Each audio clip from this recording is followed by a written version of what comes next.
O Espelho. Esboço de uma nova teoria da alma humana, de Machado de Assis.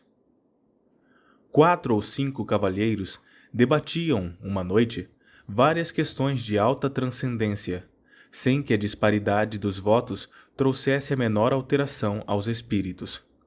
A casa ficava no Morro de Santa Teresa. A sala era pequena, alumiada a velas, cuja luz fundia-se misteriosamente com o luar que vinha de fora. Entre a cidade, com as suas agitações e aventuras, e o céu, em que as estrelas pestanejavam, através de uma atmosfera límpida e sossegada, estavam os nossos 4 ou 5 investigadores de coisas metafísicas, resolvendo amigavelmente os mais árduos problemas do universo. Por que 4 ou 5? Rigorosamente eram 4 os que falavam, mas, além deles, havia na sala um quinto personagem, calado, pensando, cochilando, cuja espórtula do debate não passava de um ou outro resmungo de aprovação. Esse homem tinha a mesma idade dos companheiros, entre 40 e 50 anos. Era provinciano, capitalista, inteligente, não sem instrução. E ao que parece astuto e cáustico. Não discutia nunca. E defendia-se da abstenção com um paradoxo, dizendo que a discussão é a forma polida do instinto batalhador, que jaz no homem, como uma herança bestial. E acrescentava que os serafins e os querubins não controvertiam nada, e, aliás, eram a perfeição espiritual e eterna. Como desse esta mesma resposta naquela noite, contestou-lhe um dos presentes e desafiou-o a demonstrar o que dizia, se era capaz. Jacobina, assim se chamava ele, refletiu um instante e respondeu: Pensando bem, talvez o senhor tenha razão. Vai senão quando, no meio da noite, sucedeu que este casmurro usou da palavra. E não 2 ou 3 minutos, mas 30 ou 40. A conversa, em seus meandros, veio a cair na natureza da alma, ponto que dividiu radicalmente os 4 amigos. Cada cabeça, cada sentença. Não só o acordo, mas a mesma discussão tornou-se difícil, senão impossível, pela multiplicidade das questões que se deduziram do tronco principal e um pouco, talvez, pela inconsistência dos pareceres. Um dos argumentadores pediu ao Jacobina alguma opinião. Uma conjetura, ao menos. Nem conjetura, nem opinião, redarguiu ele. Uma ou outra pode dar lugar ao dissentimento, e como sabem, eu não discuto. Mas, se querem ouvir-me calados, posso contar-lhes um caso de minha vida, em que ressalta a mais clara demonstração acerca da matéria de que se trata. Em primeiro lugar, não há uma só alma. Há 2. 2? Nada menos de 2 almas. Cada criatura humana traz 2 almas consigo. Uma que olha de dentro para fora, outra que olha de fora para dentro. Espantem-se à vontade, podem ficar de boca aberta, dar de ombros, tudo. Não admito réplica. Se me replicarem, acabo o charuto e vou dormir. A alma exterior pode ser um espírito, um fluido, um homem, muitos homens. Um objeto, uma operação. Há casos, por exemplo, em que um simples botão de camisa é a alma exterior de uma pessoa. E assim também a polca, o voltarete, um livro, uma máquina, um par de botas, uma cavatina, um tambor, etc. Está claro que o ofício dessa segunda alma é transmitir a vida, como a primeira. As 2 completam o homem, que é, metafisicamente falando, uma laranja. Quem perde uma das metades, perde naturalmente metade da existência. E casos há, não raros, em que a perda da alma exterior implica a da existência inteira. Shylock, por exemplo, a alma exterior daquele judeu eram seus ducados. Perdê-los equivalia a morrer. Nunca mais verei o meu ouro, diz ele a Tubal. É um punhal que me enterras no coração. Vejam bem esta frase. A perda dos ducados, alma exterior, era a morte para ele. Agora, é preciso saber que a alma exterior não é sempre a mesma. Não? Não, senhor. Muda de natureza e de estado.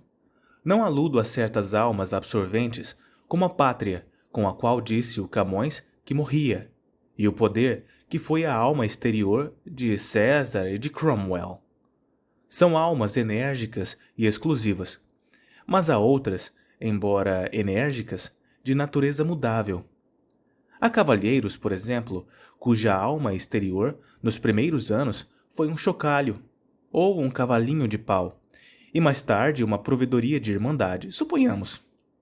Pela minha parte, conheço uma senhora, na verdade, gentilíssima, que muda de alma exterior 5, 6 vezes por ano.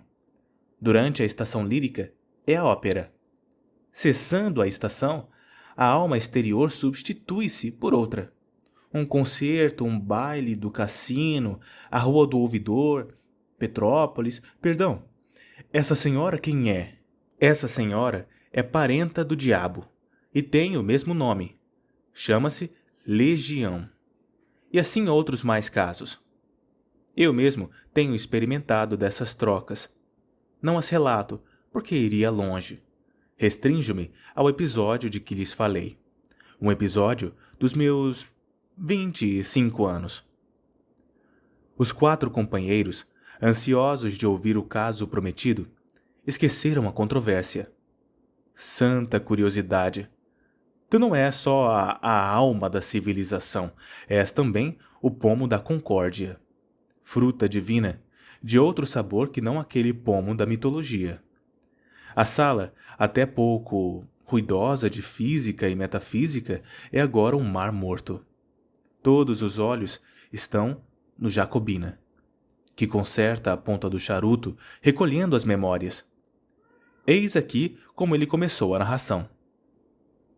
Tinha 25 anos, era pobre, e acabava de ser nomeado alferes da Guarda Nacional. Não imaginam o acontecimento que isto foi em nossa casa. Minha mãe ficou tão orgulhosa, tão contente, chamava-me o seu alferes.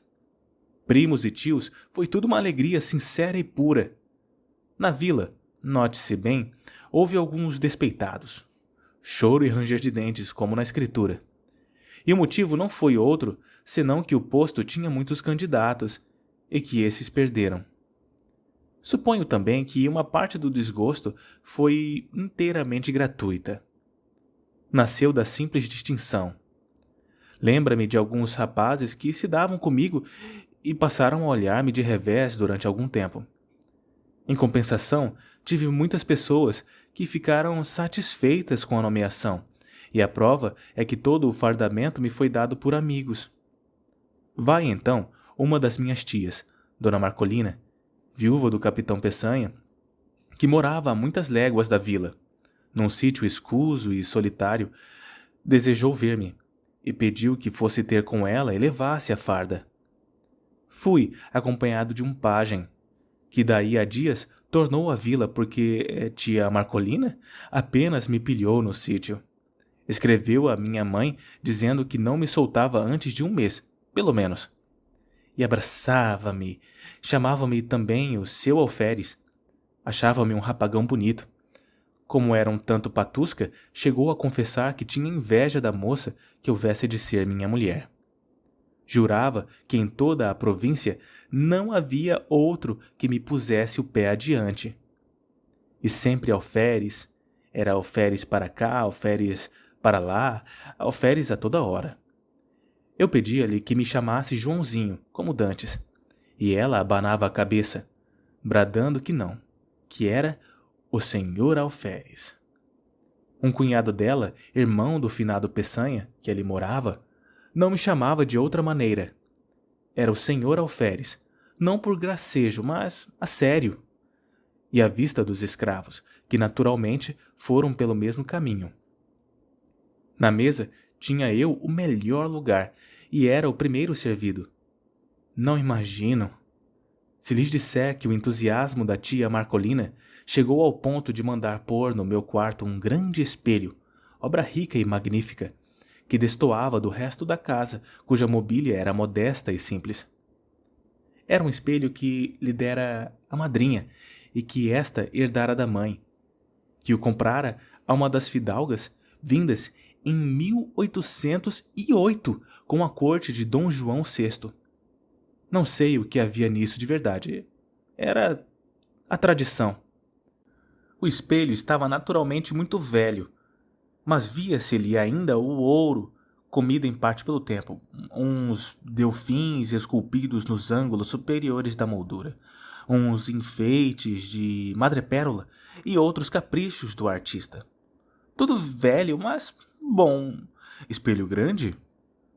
Grande, e foi como digo, uma enorme fineza, porque o espelho estava na sala. Era a melhor peça da casa. Mas não houve forças que a demovessem do propósito. Respondia que não fazia falta, que era só por algumas semanas, e finalmente que o senhor Alferes merecia muito mais. O certo é que todas essas coisas, carinhos, atenções, obséquios, fizeram em mim uma transformação que o natural sentimento da mocidade ajudou e completou. Imaginam, creio eu. Não.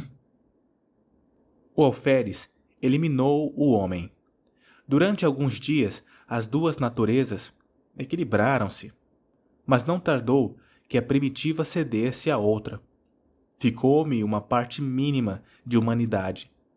Aconteceu então que a alma exterior, que era dantes o sol, o ar, o campo, os olhos das moças, mudou de natureza e passou a ser a cortesia e os rapapés da casa. Tudo o que me falava do posto, nada do que me falava do homem. A única parte do cidadão que ficou comigo foi aquela que entendia com o exercício da patente. A outra dispersou-se no ar e no passado. Custa-lhes acreditar, não? Custa-me até entender, respondeu um dos ouvintes. Vai entender. Os fatos explicarão melhor os sentimentos. Os fatos são tudo. A melhor definição do amor não vale um beijo de moça namorada. E se bem me lembro, um filósofo antigo demonstrou o movimento andando. Vamos aos fatos. Vamos ver como, ao tempo em que a consciência do homem se obliterava, a do alferes tornava-se viva e intensa. As dores humanas, as alegrias humanas, se eram só isso, mal obtinham de mim uma compaixão apática ou um sorriso de favor. No fim de 3 semanas, era outro, totalmente outro. Era exclusivamente alferes. Ora, um dia recebeu a tia Marcolina uma notícia grave. Uma de suas filhas, casada com um lavrador residente dali a 5 léguas, estava mal e à morte. Adeus, sobrinho, adeus, alferes. Era mãe extremosa, armou logo uma viagem. Pediu ao cunhado que fosse com ela, e a mim que tomasse conta do sítio. Creio que, se não fosse a aflição, disporia o contrário. Deixaria o cunhado e iria comigo. Mas o certo é que fiquei só com os poucos escravos da casa. Confesso-lhes que, desde logo, senti uma grande opressão. Alguma coisa semelhante ao efeito de 4 paredes de um cárcere, subitamente levantadas em torno de mim. Era a alma exterior que se reduzia. Estava agora limitada a alguns espíritos boçais. O alferes continuava a dominar em mim, embora a vida fosse menos intensa e a consciência mais débil. Os escravos punham uma nota de humildade nas suas cortesias, que de certa maneira compensava a afeição dos parentes e a intimidade doméstica interrompida. Notei, mesmo, naquela noite, que eles redobravam de respeito, de alegria, de protestos. Nhô alferes, de minuto a minuto. Nhô alferes é muito bonito, Nhô alferes há de ser coronel. E o alferes há de casar com moça bonita, filha de general. Um concerto de louvores e profecias, que me deixou estático. Ah, pérfidos! Mal podia eu suspeitar a intenção secreta dos malvados. Matá-lo? Antes assim fosse. Coisa pior? Ouçam-me. Na manhã seguinte achei-me só. Os velhacos, seduzidos por outros, ou de movimento próprio, tinham resolvido fugir durante a noite. E assim fizeram. Achei-me só, sem mais ninguém, entre quatro paredes, diante do terreiro deserto e da roça abandonada. Nenhum fôlego humano. Corri a casa toda, a senzala, tudo. Ninguém. Um molequinho que fosse. Galos e galinhas tão somente. Um par de mulas, que filosofavam a vida, sacudindo as moscas e 3 bois. Os mesmos cães foram levados pelos escravos. Nenhum ente humano. Parece-lhes que isto era melhor do que ter morrido? Era pior.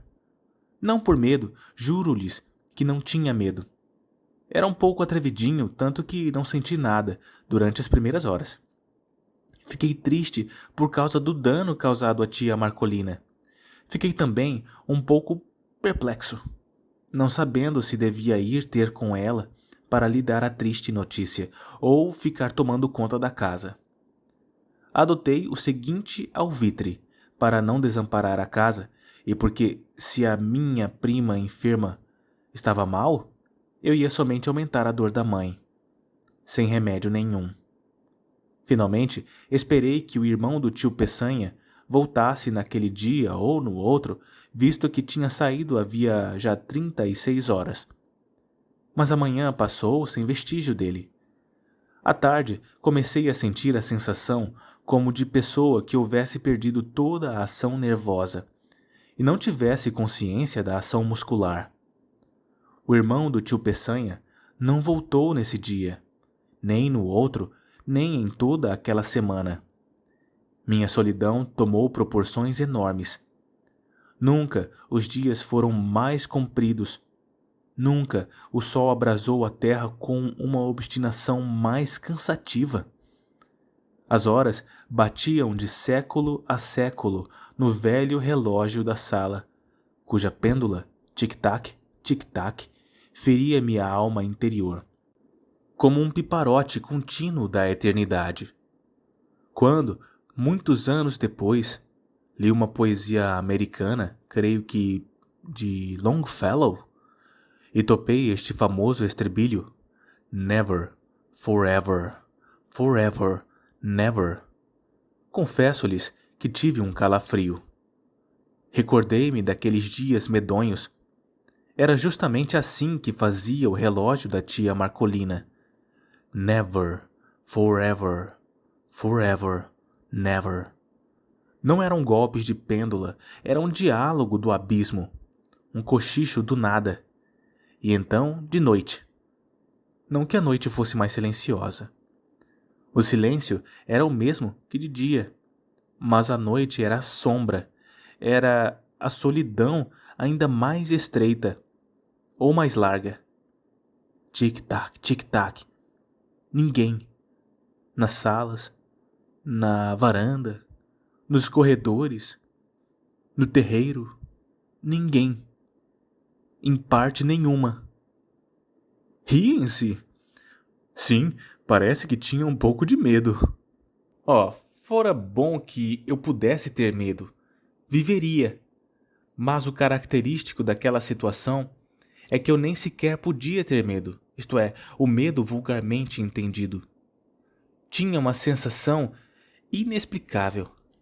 Era como um defunto andando, um sonâmbulo, um boneco mecânico. Dormindo era outra coisa.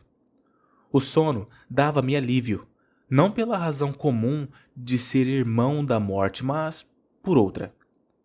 Acho que posso explicar assim esse fenômeno. O sono, eliminando a necessidade de uma alma exterior, deixava atuar a alma interior.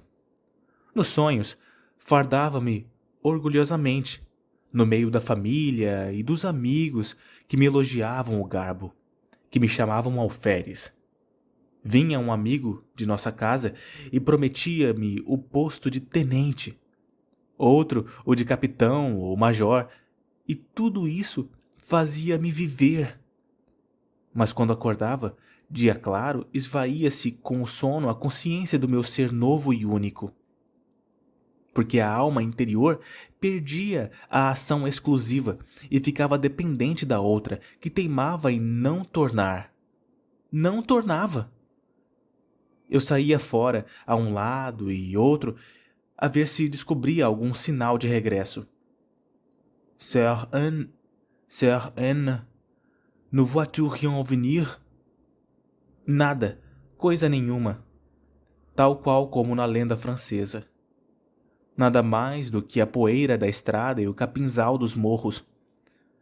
Voltava para casa nervoso, desesperado. Estirava-me no canapé da sala.